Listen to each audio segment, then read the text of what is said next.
So when some you have people somebody who's been manipulated this long Mhm. in their lives, this is what they're used to, and this is what they're comfortable with. This is what they keep going back to. They'll take it. Yeah. They'll keep taking it. I mean, if you asked Eva who she loves most in the world, guarantee you she'll say her father. Welcome to The Story Thinker, a Webtoons and Witcher podcast for superfans with scene-by-scene analysis. Featuring sharp co-hosts for a fuller picture, we dive deep into character psychology, relationships, and theories. We'd love it if you could like, subscribe, comment, and rate us on all podcast platforms and social media.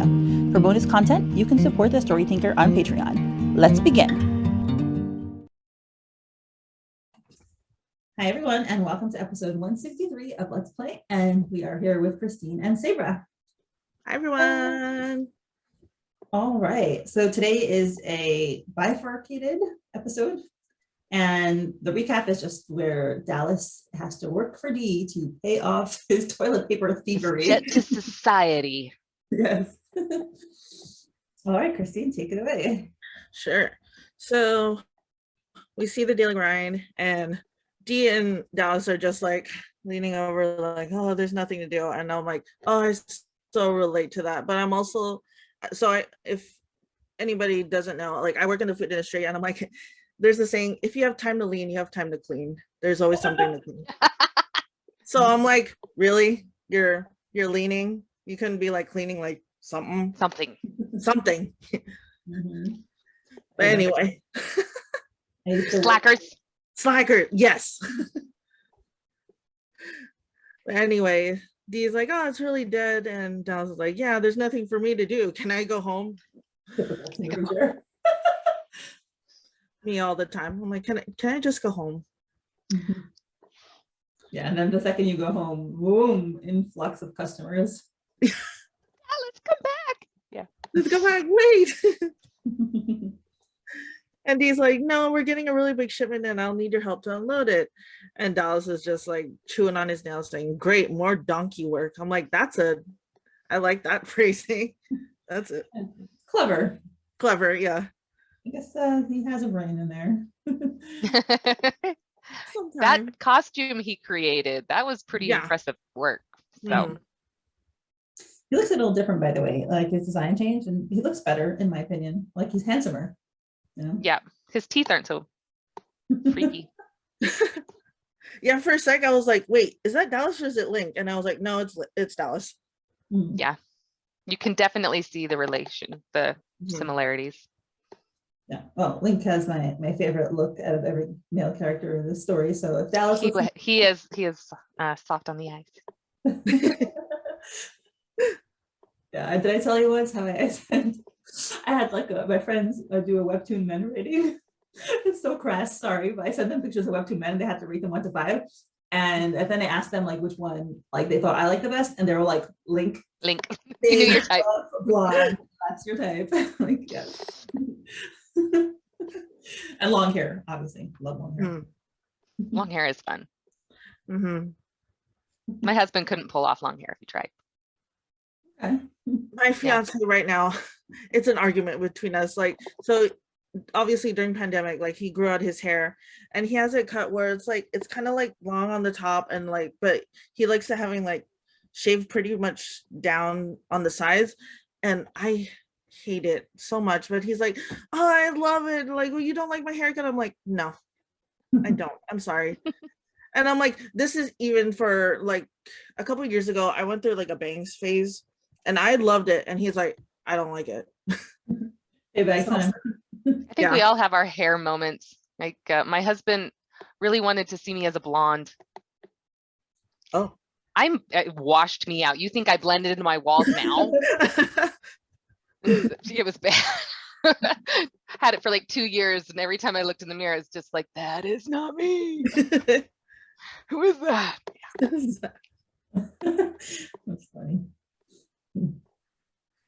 And so Dee looks up and she's like, hey, I know, I'll teach you how to brew coffee. And I was like, why? I don't even like coffee. I tried it once and hated it. And I'm like, that's me. I'm not the biggest coffee fan. Same.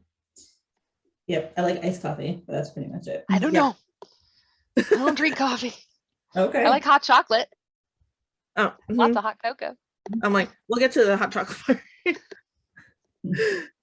And Dee's like, that's normal. A lot of people hate coffee the first time they try it. And she's like, come on, it'll be fun. And maybe you can help me with the barista work. And Dallas just looks like apprehensive. Does that mean I'll get paid? Like, hey, money. And she's like, yeah, once you worked off the rest of your debt. He's like, yeah. I know, you can hear his eye roll. Right. He's really cute. I like his teenageness, you know, it's like very representative of his age. It's cute. Mm-hmm. I work, so I work in where I work in the bakery. I work in the back of the house, and usually like the front of the house are like, I call them like the children, because like they're mostly like teenagers, fresh like college kids, and like the generational difference is wow. Mm-hmm. Yes. Yeah. We're with you. Sometimes I'm like, you're having this conversation right now at work. Okay. Mm-hmm. Oh, I'm curious, what kind of TMI are they sharing? It's just like it's just sometimes like they have no filter, so it's like sometimes like really inappropriate stuff. I'm like, I don't need to hear about this. Like, go back to work. I've been in that scenario as well when I was looking for a new place to live, and it was my last year of college, and somebody mentioned a group of girls that were rooming, and they needed a new roommate, and they were fresh from high school, and I was just sitting back just going, wow, I feel old. Just being in that environment was just like, wow, this isn't gonna work for me. This is not gonna work. How much you'd grown up in the last few years. Exactly. It was just like, this wasn't me. This was me a little while ago, but wow, it feels really different now. Like, I like it because, like, you know, being around like younger kids, it kind of makes you feel like younger, but also I'm like, God, you guys make me feel real old. Exactly. Right. Yeah, you're happier and pluckier for a little while, and then you're like, wait, this is exhausting. I can't keep this up. I'm like, I'm glad I don't like work directly with you guys, because I would just no. And I was trying to like contemplate living with them, and I'm like, you're sweet. I think I'm gonna go somewhere else. Thank you, but no. Oh, but I found someone to live with that was as much of an old fogey as I was. So it worked out. It worked out great. Oh, did I tell you when I went to hostels this summer in Europe, I was worried that I would wake people up when I went back to the dorm room because I was working until midnight. And I was like, oh, I'm gonna have to go back to the room and I'll wake people up. But I forgot. And hostels like all the young people who went out and partied at midnight, they were still in the clubs. They came back at like 3 a.m. I wasn't bothering anybody. There you go. Awesome. Yeah, I can't stay up that long. No. By 9 o'clock, I'm just like, yeah, 8 o'clock hits, my eyes start dripping. I'm like, Yep. Especially since I know my kids are going to wake me up at least 3 times in the middle of the night. At least. All right. So let's play. All right. So Dee is like, what should I teach you first? And she's like, oh, I know. I'll have you make a mocha latte. And I was like, you don't want to start off with like regular latte first? Because usually that's kind of like the first drink that you learn how to make, because it's basically the basis for like all like espresso drinks, besides like having like a straight up espresso. I'm like, okay, whatever. Maybe she wanted to make something that he was more likely to enjoy with the chocolate. Probably. And the milk. Yeah, straight lattes are like, yeah, she probably wanted to get him excited about it a little bit, or interested in it, or at least that's what happened. So yeah. And she's like, oh, it's one of my most ordered drinks and easy to make. First, you fill the portafilter with the ground coffee. Our coffee is ground fresh every day. Look, by the way, when I read this, and especially when like our coffee is ground fresh every day, I was like, are we gonna have an advertisement in Let's Play for some coffee? No. like who's a sponsor? Right. Sorry, this coffee right here. Well, it's like the Let's Play water bottle that she made that had Charles on the front. Did you see that? Yeah, now she's gonna have a coffee mug. Yeah. Who's steaming hot today? It's all Marshall on it. He's nice and dark. Yeah. Mm-hmm. Oh gosh. Dark ground coffee. We officially are suggesting new merch, please. There you go, Mom. If that ends up being in her store, we know where it came from. All right, and she's like, and then you take this tamper and you press the grounds into the filter, getting tight. Don't worry about pressing too hard. Some accuracies are in this are like, I'm like, whatever. Well, so where I work, like we didn't have to like actually like ground, like put in the grounds itself. Like the machine like automated it, and we just like literally press the button and espresso would come out.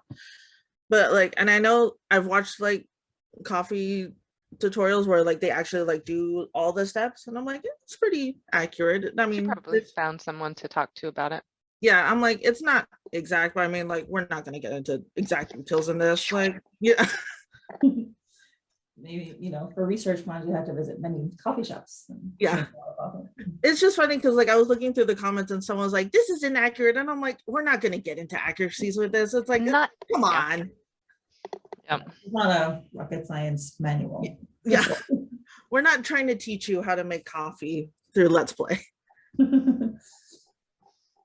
All right, and then she says, after you reattach the portafilter, you press this button for the first size of espresso, and that's the first part done. You still following? And Dallas is just like, geez, that was 3 steps. I'm capable of keeping up. The sarcasm. It's good though. I like, you know, I have to say it's better this way than the other way where he's like, doesn't have confidence in himself and would be freaking out like, oh my gosh, I can't do this, I can't do this. So it's better to have this attitude. 3 steps, I can do this. Oh, yeah. Okay. And then she's like, next you put in 1 good pump of chocolate into the cup with the espresso. And if you're making it for someone you like, you add 2 pumps. And I'm like, really? Because if you ever go to Starbucks, they add at least 3. Yeah, literally. You'll see them like sometimes like I watch the baristas because since I know how they do it, I see them go like blah, blah, blah, blah, blah. I'm like no wonder sugar. Like, yeah, no wonder like Starbucks things are like mostly like sugar and milk. Yum. I probably love it. Yeah, probably. And then D is like, then you get the milk. And Dallas is like, what if the person is like extremely lactose intolerant? And D's response is like, then you get the milk of the nut udders. I love it. I love how it's like the same bottle. Yeah. But also good for Dallas. He is aware of people's, you know, possible allergies. Yeah. He's not like just paying attention. He cares. He cares. He doesn't want to die on his watch. Do we know anybody who's like vegan in Let's Play? I can bet you, Vicky. I know. But she goes there for coffee all the time. Well, maybe she gets the nut udder coffee. It's something else. Nut udder coffee, yeah, maybe. I know Abe is a vegetarian at least. Yeah. Sorry. And then you pour it into the pitcher and you use the steam on to heat the milk. It's important, blah blah blah. And then she's like, last step is the easiest. You just pour it into the cup with the chocolate and espresso. And if you're feeling particularly fancy, you can do a little foam art on the top. A lot of customers seem to enjoy it. Oh, so pretty. I know. I love it. Love I've never done it. But then again, I don't drink coffee either. So that's all like I have a chance to do it. It's so pretty. And then Dee's like, here you go, give it a taste and tell me what you think. Dal's like, I already told you I don't like coffee. And she's like, it's basically hot chocolate. Trust me, you'll like it. Which, I mean, is true. Mochas are usually like just hot chocolate with like this much this much coffee. Yeah, exactly. And he's like, ugh, fine. Last time I tasted coffee, it tasted like a skunk's ass. Okay. And then and he's like, asshole, how would you know what it tastes like? Too much information right there. Yeah. Oh, what movie was it? Is it no, I'm scared. Happy Gilmore? Happy Gilmore where like the villain of the movie, he was like, I eat assholes like, or I eat pieces of shit like you for dinner, and then he's like, you piece of shit. I don't think I know what it's from, but I know I've seen that, or at least heard it somewhere quoted. And then so Dallas tries it, and he's like, this dirty bean water is nectar of the gods. His little, what do they call him, chibis? Yeah, Chewy. It's so cute. And Dee's just like, yep, I told you.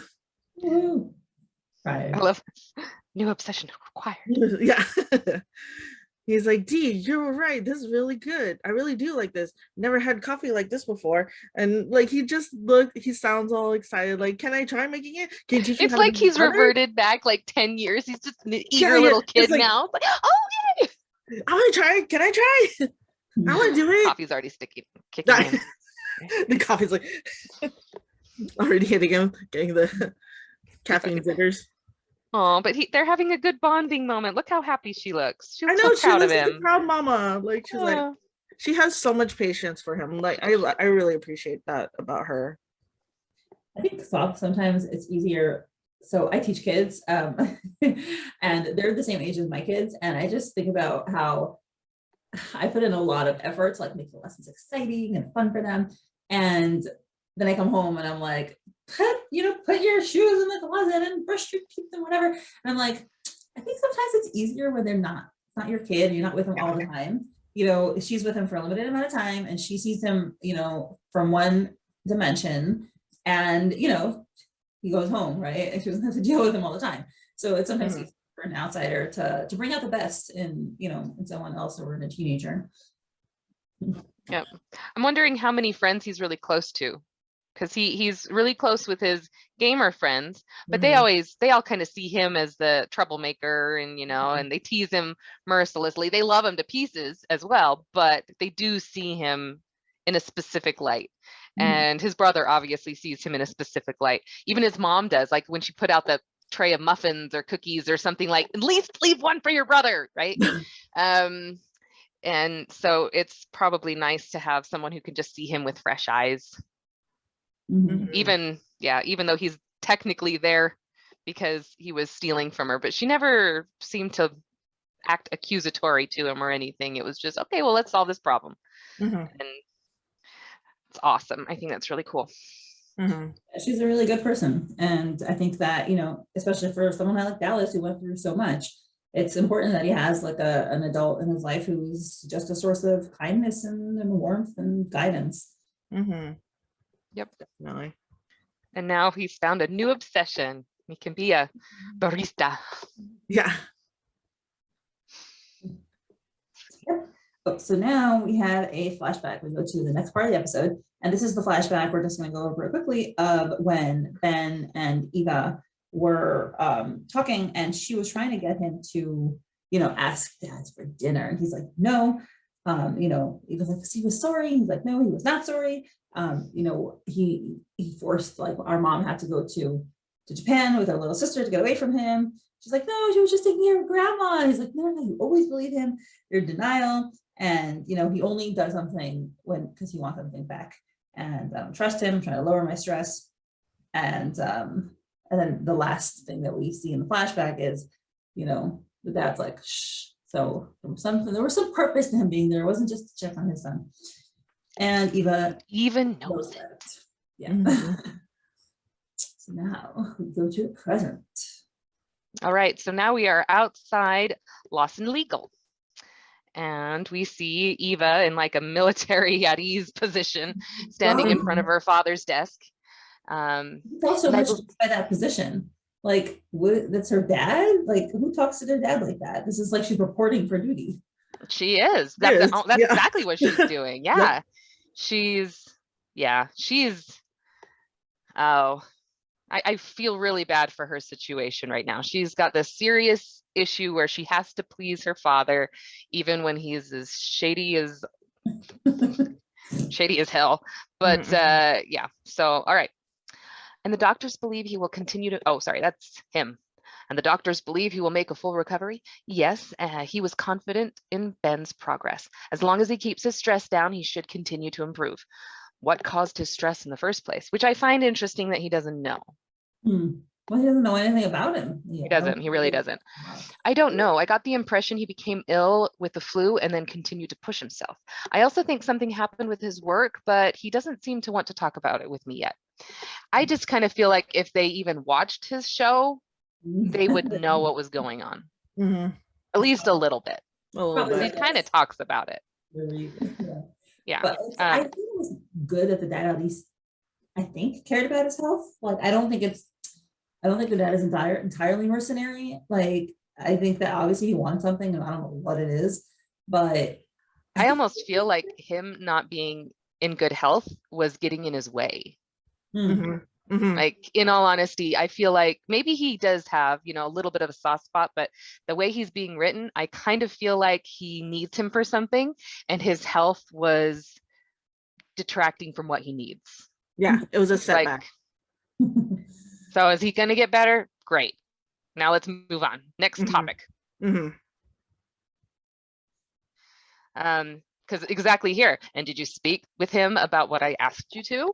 And of course they don't say anything because Mongi doesn't want us to know what's going on yet. Of course not. No, I didn't. There was never a good time to bring it up. All right. So what could this be? What could this be?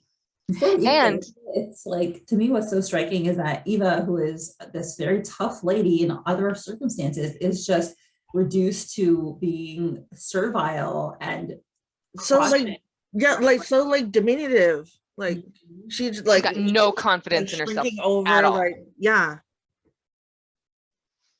I find her situation really disturbing because then she also has Charles play this overbearing dominant role when they're in the bedroom, and that's her taking control. That's under her command.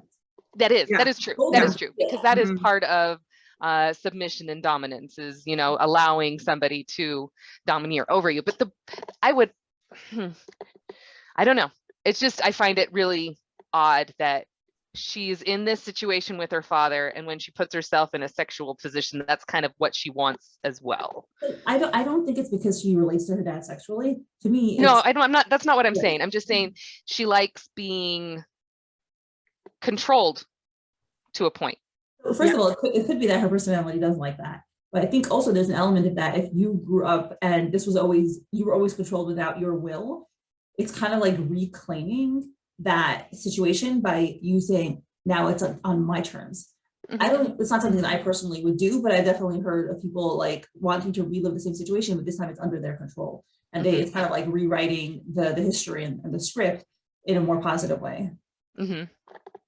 Maybe because they've got some negative connotations with being subservient, so they want to put it in a position that's in a way that's more positive, a positive spin. I don't know. So all right, I think it like falls under the blanket of like a whole like daddy issues thing. Like, yeah, she's a very dominant person normally. I mean, we've seen her in some very interesting situations, and she's just a powerhouse. And could be that she wants to be able to let go sometimes, you know, because if you're with a person who's very controlling or very capable, you don't have to make decisions. You know, I've seen this with maybe that's more comfortable. Yeah. I see this with myself and my husband. He wanted me because he doesn't want to have to make decisions. Like, he's like, you do everything, and I like to do everything. I don't want anyone tell me what to do.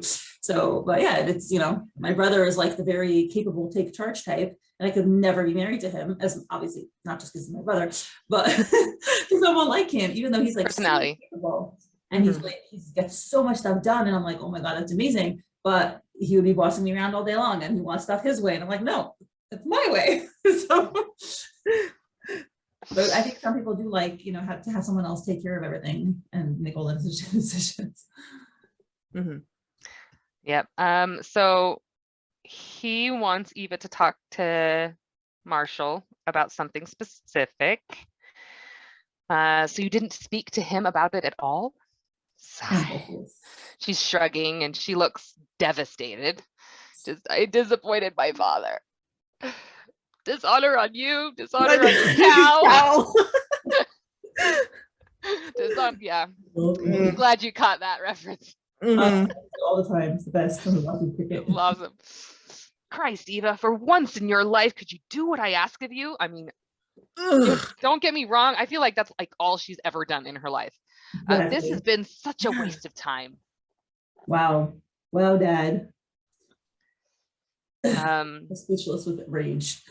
I know. I don't want to know what else I could have expected. Like, good. So abusive. He is. He's extremely verbally abusive. Sure. If you can't manage this simple task, then I will have to take care of it myself.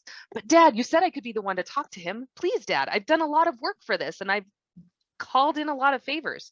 Okay, what? Oh, what? She's in on it too. She's totally in on it. So I'm wondering what kind of favors she could have called in. And part of me was wondering, is him living next to Sam a coincidence? Because I find it very ironic that I know, right? Yeah, I just got what you're saying. Yeah. What? Sam Young employs Mr. Lawson. He's his lawyer. Oh, I totally forgot that. Yeah. So she knows about Samara because when they saw each other for the first time, oh, so you're the miracle baby, right? Who's going to run Young Technologies? Who's going to take over the company? That I just reread that, and that's what she says. And so I'm just like, it's pretty suspicious that they are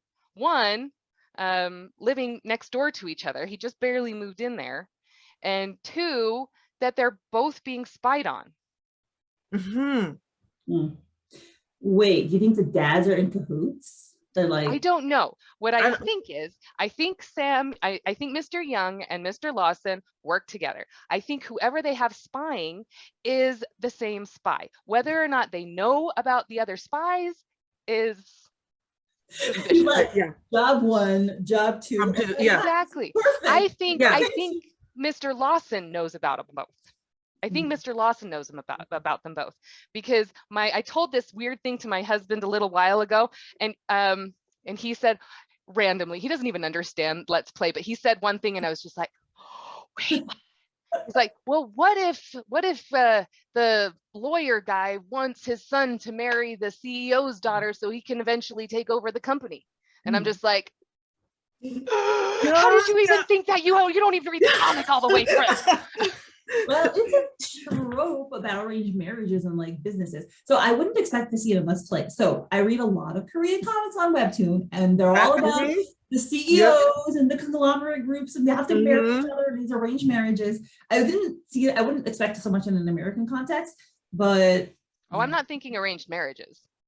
I'm thinking Mr. Lawson is wanting to maybe push that direction. I don't think Mr. Young is in on something like that. I think he just wants to control his daughter. I think he called the Lawson Legal and said, I want you to keep an eye on my daughter. I know just the person who can do that because my son is being spied on by the same individual. So, you know what's funny?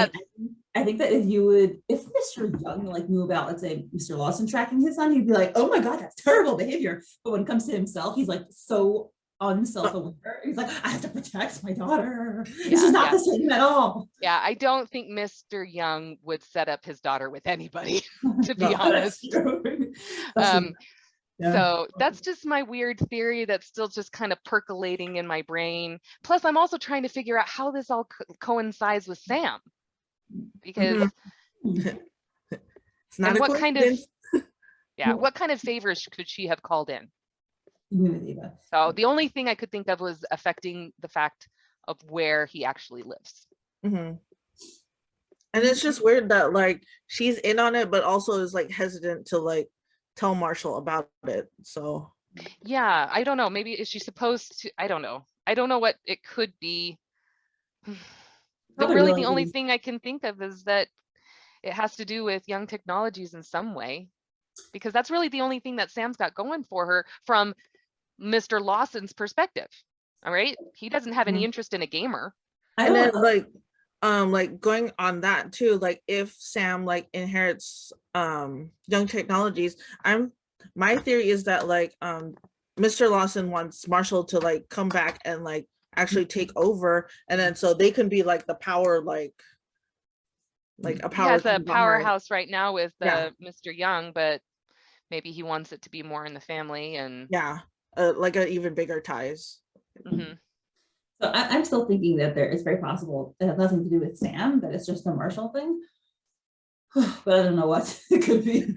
I really don't know. That's the only thing that I could think of, but obviously Mongi is very creative and could think of anything. So I'm just, I mean, she's surprised us many times before. So I have no doubt that she'll be able to do it again. I was just trying to think what could Mr. Lawson want his son to do? And he's running out of time. I guess we should continue. Okay. I've called in a lot of favors. We are running out of time as it is, Eva.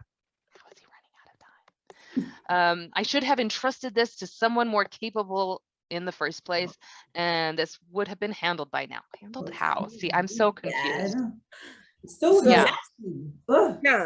No, so part of the flashback that we didn't get, but in that previous chapter, like the dad kind of looked like sad that like, well, to me he kind of looked like sad, and that Marshall didn't want anything to do with him, and it seemed like he genuinely wanted to talk to Marshall. I don't know why. I got the feeling that like the dad is sick. The dad is sick, and he knows that he's running out of time, and so that's why he's trying to like push for Marshall to like come back and take over the business. But why wouldn't he let Eva? I think it's I think not that the dad is Japanese, but Japanese culture, like the males, usually in Asian cultures, males get pretty much priority. I guess he's just never from the flashbacks that we've had with him, he's never appreciated his son at all anyway. So he's never appreciated his children in general. No, but yeah. So Dad, please give me another chance to talk to him. I won't let you down. Very well. Sad to see her groveling like this. I know, and this is like 100% manipulation. What he's doing right now. He's got her wrapped around his little finger, doing exactly what she wants, beck and call. I've totally gotten the like, oh, if you're not gonna do it, I'm gonna do it. No, I got it. Okay, I'm good. I'll do it. Yeah, I'm gonna be well, I went back and tried to analyze like every little thing that Eva did before coming on here, and there isn't much that can be gleaned as pushing in one way or another, and so it's just a little. I don't know if she's really talked to even broach the subject of what he might be interested in. All right, so he's looking out the window, and Eva's looking forlorn. Daddy, please forgive me. I'll do it right this time, I promise. That kind of thing. Let it never be said that I'm not a patient father. Yeah, you're so patient. I'm such a good father. I'm showing so much patience for you, even though I just said that you can't do anything right. But I'm ever. Patient. Yeah. Thank you, Dad. You're welcome. But be quick about it, Eva. I'm surprised. Thank you, Father. I know. Thank you, Dad. But be quick about it, Eva. I meant what I said about running out of time. I understand. And here we see his computer screen, and we see 3 photographs. One is Marshall walking with Sam. One is Marshall when he was talking to his buddies. When we first saw the photographer, that was the first time we saw somebody taking pictures. And then the next one is him with Monica when they were the most recent discussing, if they have anything that they can really discuss anymore, but they can, anything that they have in common. Let's see. So I don't know what else it could be about running out of time, whether maybe he is sick. Maybe he feels like he's running out of time because Samara's getting into a relationship, because he would know about that one. He might not be telling Eva that, but my theory is that whoever's taking pictures of Marshall is also taking pictures of Sam and sending them to Mr. Young. So he would know if that's the case. If that person's employed by Lawson Legal. You know, it would be like really horrible if he's the one who got Monica to break up with Marshall. Oh, that would be awful. I would totally, well, I guess unless she was manipulated to do it, but if it was up front, you know, you will break up with my son, that'd be sad. Have you spoken with your mother lately? Is she doing well? Yes, Ben and I video chatted with her when we had dinner. She's well and happy Ben is doing better. And your sister, little Sarah. So now we have a name. So I just want to say, like, I do think that there's some goodness of that. Like when I said before, where I do think he was worried about Marshall. And I think this also, you know, I think I mentioned my mother's father before, right? He was not a good family man by any stretch, but in his older years, like he still cared about his kids, even though he had lots of emotional issues that made him mistreat them. So I feel that's how I see this dad's behavior, where like he was not a good dad, he's still a very bad dad, but he does care like about his wife and his baby daughter. What do you think? I think I'm going to be devil's advocate and say, I think he's having a hard time relinquishing the control that he had previously. Okay. You know, he had his wife under his thumb. He has a daughter that's been taken away from him that he can't control anymore. But that's how I see this behavior. Obviously, we do not know very much from him, and most of it's been horrible flashbacks from dreams sequences that are obviously a little bit embellished. So I just feel like he's being portrayed as a villain, like straight up villain. Well, I think you could be a villain and still have, you know, complexity to you. I think you can be mainly bad and still be, you know, still care and still have like a little bit of, what's the word? A soul. A soul, but also where you feel bad. Compassion. Like where he can't stop himself from being a jerkwad. Empathetic? But like he knows he's doing something wrong, he just can't stop. You know? Yeah. I think the reason I take this comment about his wife and his daughter is because he throws it in Eva's face. Yes. Like, see, she's doing good as well. Mom said she's the top student in her grade. Good. I'm glad to hear at least one of my children take after me. See, it's just, he asked about his daughter that he doesn't get to have a relationship with, and he hears good things about her, and he just throws it in Eva's face. The one that stood by him the entire time, the one that's her entire life tried to be perfect for him, the one that is legitimately getting ready to manipulate her brother, has been manipulating her brother for him, and lying for him, to her brother for him. So just the way he's being written, he's very, very shady and very, very abusive, at least to Eva. So yeah, it's also so like self-destructive, because at some point I think he's going to keep pushing her, and at some point she's just going to snap, and it's just going to go right back in his face. Like, you cannot, there's a limit to how much you can push people. That's what you would hope would happen, but you kind of wonder, so when you have somebody who's been manipulated this long in their lives, this is what they're used to, and this is what they're comfortable with. This is what they keep going back to. They'll take it. Yeah. They'll keep taking it. I mean, if you asked Eva who she loves most in the world, guarantee you she'll say her father. I mean, she loves everybody else, yes, but they talked about it in the hospitals. Like, she always takes dad's side. Ben always took mom's side. She always took dad's side. And you saw it in the dream as well, when the dad was berating the mother about Eva's grades, right? And she's in there listening to it. And as soon as her mother tries to comfort her and tell her that she's loved and okay, and that she's wants her to step back from some of her extracurricular activities or something like that, just so she can have some breathing room, she slams the door in mom's face. She's like, I don't want to hear it. I want to be what dad wants me to be. And so her snapping, it would take something extremely monumental and in her face. I mean, she grew up with dad's abuse.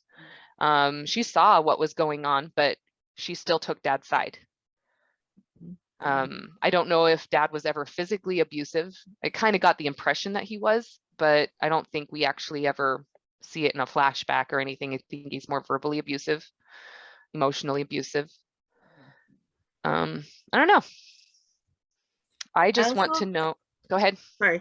I also took like him saying like, oh, at least it's glad to hear, it's good to hear that at least one of my children's taking after me. I took it as in like, oh, maybe I'll try and like whittle my way to like raise her up to be what I want, because Marshall to him was a disappointment. Ava is disappointing him currently. Like, oh, let me, third time's a charm. Let me try and raise this one right. Even well, though I mean, I also got the kind of the impression that he's still trying to, I mean, he doesn't know where they live, does he? I mean, if he's stalking Marshall, I'm pretty sure he knows where his wife and daughter are. Maybe. Same. Yeah. I just think that he's not allowed to have a relationship with them, and for whatever reason. Why they don't get divorced. Maybe she feels like he won't let her get divorced, so she didn't even bother trying, as far as we know. Maybe. Could be legal things. Yeah.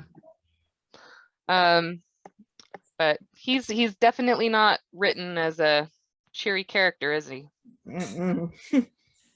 And I'm trying to figure out plot-wise what we're going to see and how Sam's story and Marshall's story are going to intertwine.